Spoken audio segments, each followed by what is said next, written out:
Hi there and welcome to another tutoring video from me, the tutor, and this time looking at the Edexcel GCSE topic of America 1918 to 1941. And we're going to look at one of the big questions, the big question 3 and the interpretation question, and we'll look at also the content of the New Deal.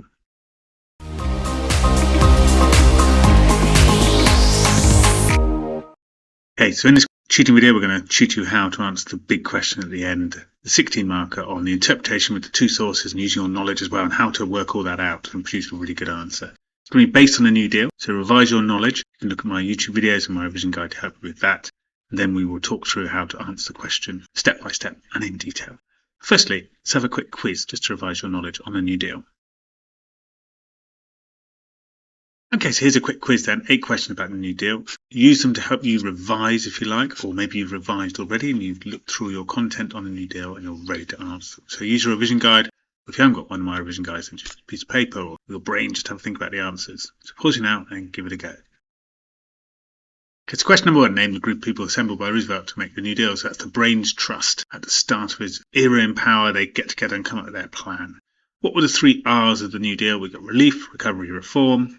And find out what they're all about in the revision guide there, how they're setting out the idea of the New Deal. How many major laws did Roosevelt bring in during his first 100 days? So 15 laws, particularly important things like securing the banks and making sure the economy was safe. Name 2 alphabet agencies to solve unemployment. So the CCC and PWA were both involved in giving people jobs. Public Works, as the PWA suggests, giving people those jobs of valuable work in America and in their communities. Name 2 alphabet agencies helping farmers, the AAA and the TVA. Of course, a lot of that is about ensuring that farmers were paid money, cleared their debts, and also ensuring those prices of farm goods were good, so it was worth being a farmer, as it were. Number 6, how many people did the CCC help to give jobs? So 2.5 million people. Why did CCC fail to help black Americans? So the segregation in the South meant that CCC was often segregated and most of the work went to the white groups and the black Americans were not helped as much as one of the clear ideas we know of. How many homeowners were given finance support? So 300,000 people were given support to pay their mortgages. They didn't lose their homes, weren't joining many of those other people unemployed and homeless in the Hoovervilles. All right, so here's our question then. So we've got the extract and the 2 sources and the word in the question above. So it says question 3. Extract C suggests the New Deal was not very effective. How far do you agree with this interpretation? Use extract C, sources A and B in your own knowledge to explain your answer. So we have that extract and we have our sources and we use our knowledge is what it's telling us there.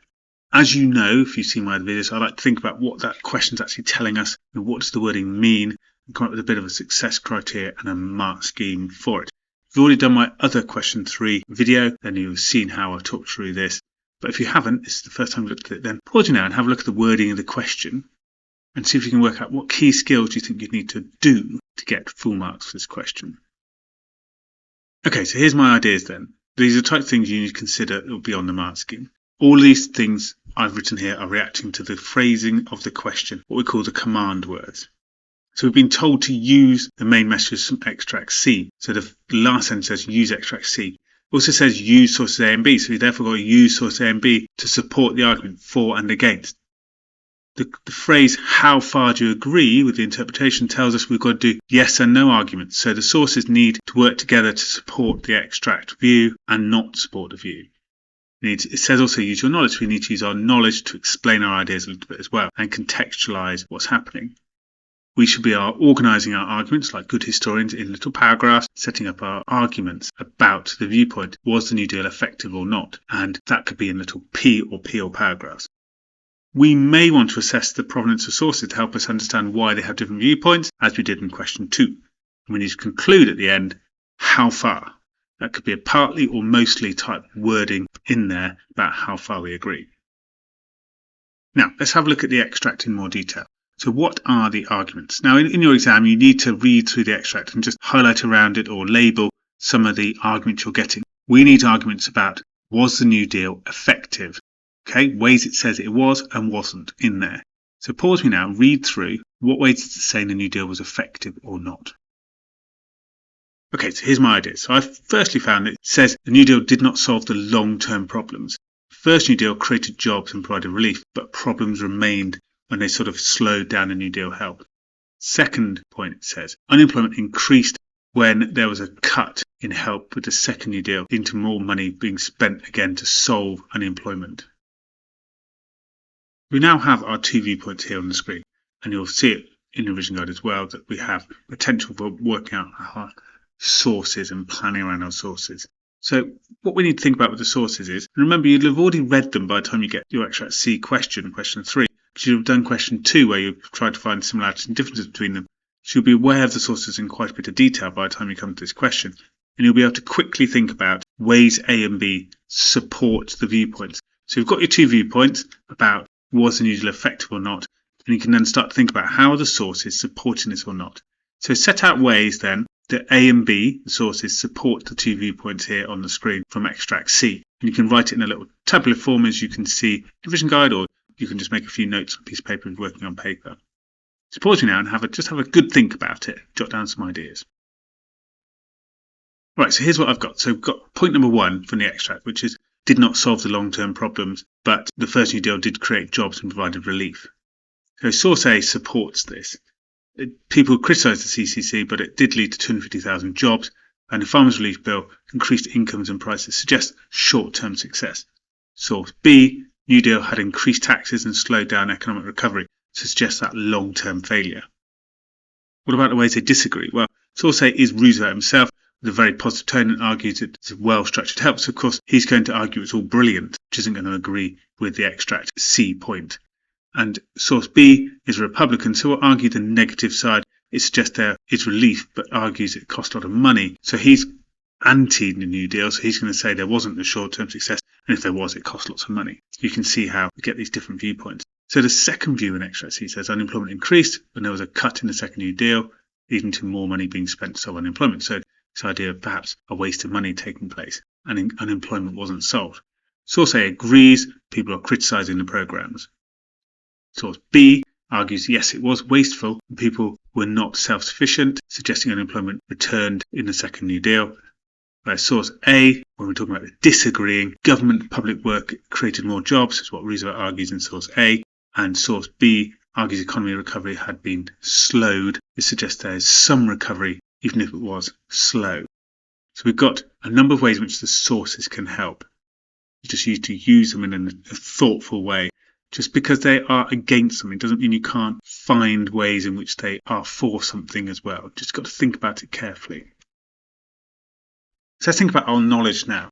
Thinking about some of those alphabet agencies and some of the laws, some of the things that came in, first New Deal and second New Deal, and ways they might support these viewpoints. So again, pause me now and think about some knowledge that you could say is supporting and not supporting the viewpoints there on the screen. All right, so I've come up with some knowledge supporting for and against. So knowledge supporting the first idea that New Deal was a success in the short term but not in the long term. So a lot of taxpayers' money was spent to create jobs.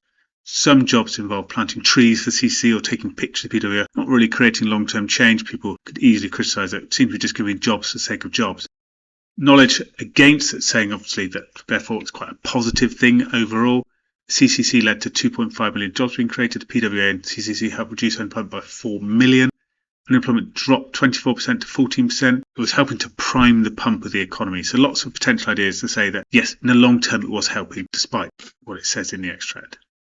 Remember, the second view from Extract C was saying that unemployment had increased and the second New Deal had spent lots of money trying to solve it. So knowledge that supports, yes, unemployment did increase again with the second New Deal. It went from 14% to 20%. Still, it was 10% by 1941, which suggests that, yes, they did have to spend lots of money to reduce it. And perhaps rearmament for World War II was actually a big factor in that. Knowledge against this idea, there was big structural change. The TVA had helped to reorganise farmland, for instance. There wasn't going to be big farming problems again. The Emergency Banks Act had led to the creation of 5,000 safe, secure banks. There wasn't going to be a collapse in the banks again. So although it's saying, yes, unemployment increased, it doesn't take into account the wider impact of the New Deal.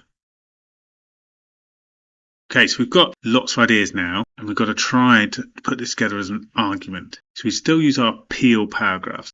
We need a paragraph that's, yes, the New Deal was effective, and maybe we need a paragraph saying, no, it's not so effective. Maybe we'll get a sort of mixed paragraph. We've got time, or we do a third paragraph. It's all going to be about how much time you have to answer this question. So you really need to get 2 paragraphs, at least one saying, yes, they are very effective. No, it's not very effective. So you've got that balanced viewpoint. So we're going to make a point. We'd say something like, firstly, the view that the New Deal was not effective is going to make a choice. It's either somewhat correct, or it's mostly correct, or it's very correct, because. Give your evidence in the extract. For example, the extract says this, then use the sources. Similarly, the sources say this, and use source A and B together to try and get both into that part of the answer. Then explain with your knowledge. This means the view is correct or not correct, because you could put some knowledge in there. Now, I've got a phrase at the end for a link to a wider link with furthermore, however there. Now, if you think a viewpoint is very, very correct, you could do a furthermore and explain it a bit more. If you think it's only actually partly correct, you could do a short however there if you wanted to and give a weakness of that argument. So if you're doing the however, you're getting a bit of both parts of the answer already. You're doing that balance even in one paragraph. Let's go through this paragraph together. Nothing like going through this together to help you develop your skills. Let's see if we can write a first sentence then. So in this paragraph, let's think about the point that there's a long-term failure, which was one of the points that was taken out of extract C. So how are you going to set out your first sentence? So first of you, the New Deal was not very effective is somewhat correct. I think we're going to go with somewhat because, and we could talk about long-term failures. How are you going to set up that idea for one sentence, just your opening sentence? Pause you now and have a think about how you're going to write that. Okay, so I said, firstly, the view that the New Deal was not very effective is somewhat correct because it led to long-term failures as structural economic problems remain despite the large amount of spending in the New Deal.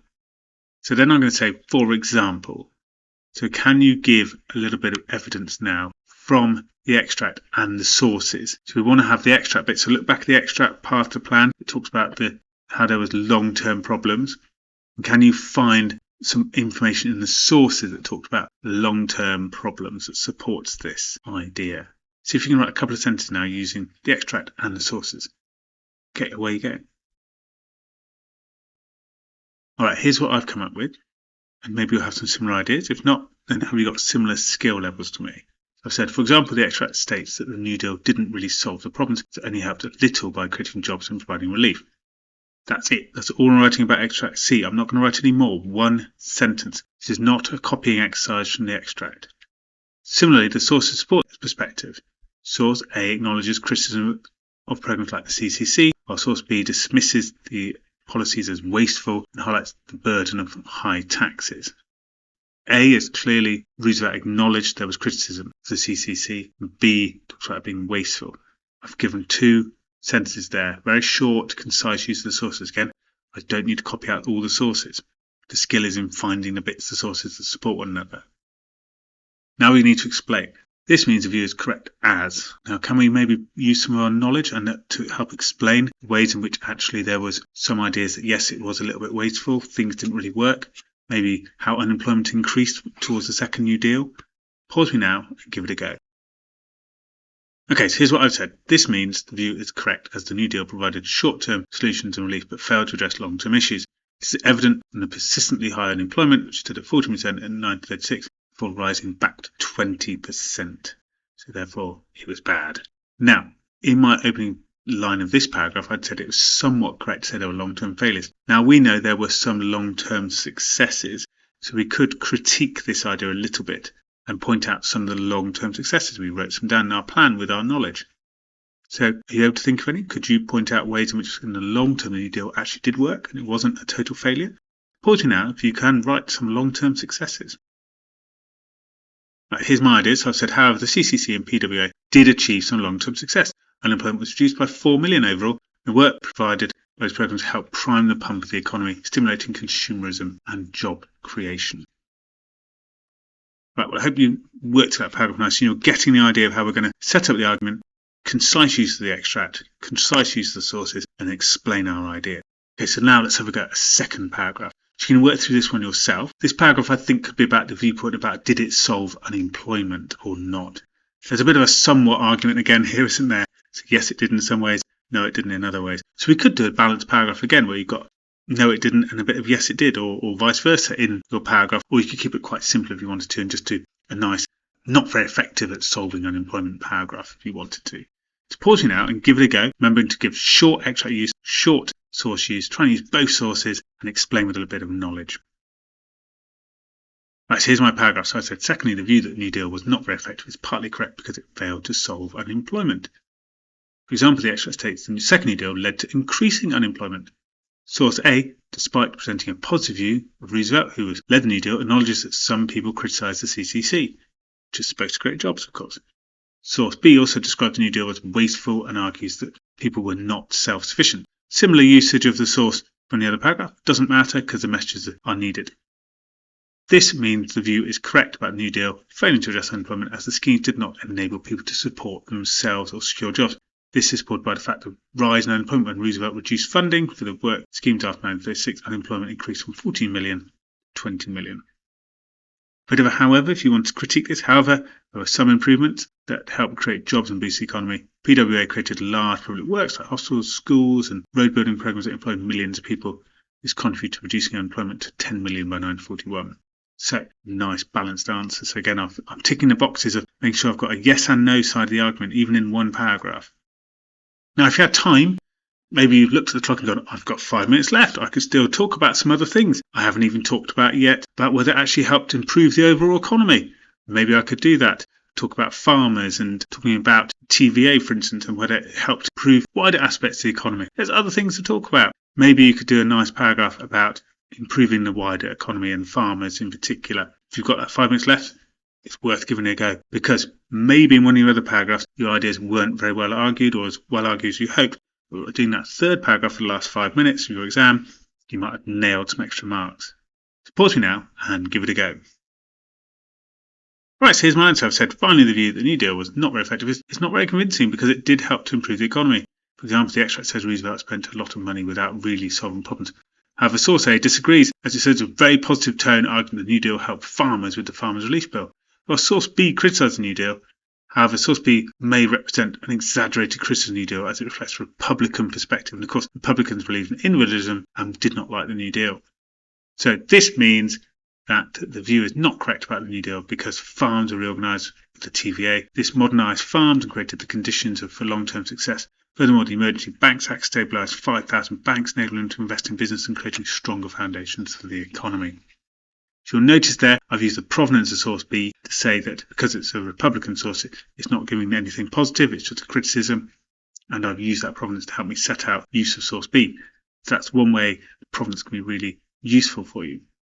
Then give a conclusion. Overall, the view is somewhat correct as unemployment did increase again at the start of the Second New Deal. The cost of the New Deal was very high, but however, the view is not totally correct. The New Deal did create structural changes that enabled the economy to boom from 1941 when armament production increased. That idea of farms in the banks, for instance. Okay, well, that was a big question and a big video and a challenge there doing that question, but hopefully you found it useful and you've learned a few tips to help you organise your answer there for the interpretation question. If you found it useful, do look at my playlist, do look at my revision guide, loads of help there for you, and do also subscribe to my channel. I hope to see you again soon. Bye bye for now.